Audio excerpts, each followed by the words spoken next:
आशीष जी मथुरा से।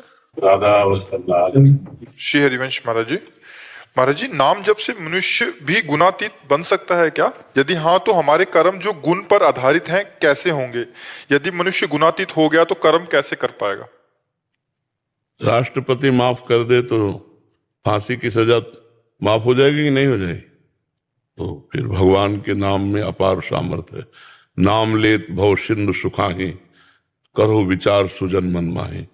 जब बहुत नाम जप किया जाता है निरंतर, तो हमारे संचित कर्म को भस्म कर देते हैं भगवान, और जो क्रियमाण वर्तमान में हो रहे हैं इसको निष्फल कर देते हैं, और प्रारब्ध को निष्प्रभावित कर देते हैं, और उसे जीवन मुक्त बनाकर भगवत प्राप्ति करा देते हैं। जप के तो देखो नाम, निरंतर नाम जप के देखो सब हो जाएगा। नाम जपने से निश्चित भगवत प्राप्ति है।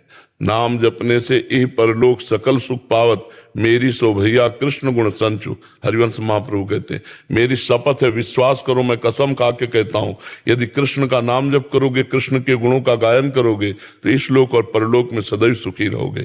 तो नाम जप परम सुख प्रदान करता है।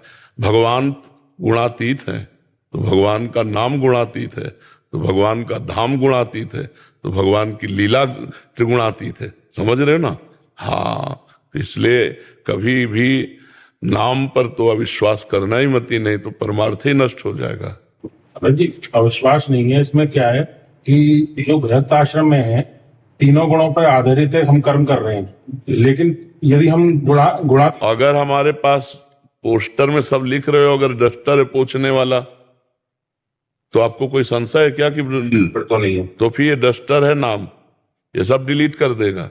इसीलिए हर श्वास पे उठते बैठते श्वास ही नाम, नाम ही श्वासा, नाम श्वास को भेद मिटावे, रोम रोम और रग रग बोले, तब कुछ स्वाद नाम को पावे। आप जब के तो देखो, नाम में बहुत बड़ी सामर्थ्य है।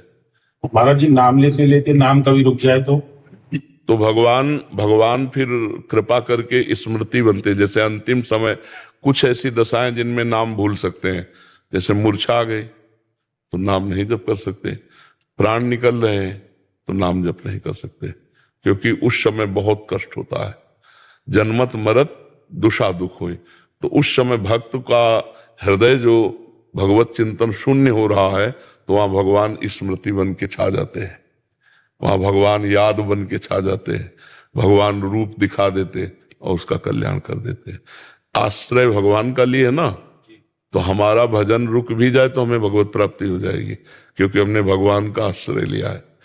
बस वो दशा, मूर्छित, मृत्यु या गाढ़ निद्रा, ये ऐसी दशाएं हैं जिनमें हमारा कोई बस नहीं है। गाढ़ निद्रा में, मूर्छा में और मृत्यु की अवस्था में, बकाया जिसमें चेतना है उसमें हमको सावधान रहना है। का हनुमंत विपत्ति प्रभु सोई, जब तो सुमिरन भजन न होई। जो क्षण भजन सुमिरन से चूक गए वही विपत्ति। तद विस्मरणेन परम व्याकुलते थी। भगवान के नाम का विस्मरण होते व्याकुलता आ जानी चाहिए।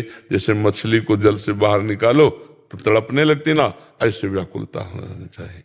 और मूर्छा में और सुसुप्ति में और मृत्यु, इसका ठेका है भगवान का। मान लो हम सो गए, मर गए, तो हमें भगवत प्राप्ति होगी, क्योंकि हम जगते समय भगवान का नाम जपते हैं, भगवान के आश्रित है। मूर्छित हैं, फिर उसी में मर गए तो भगवत प्राप्ति होगी। मृत्यु का समय भूल गए तो उस समय भगवान स्मृति बनते हैं।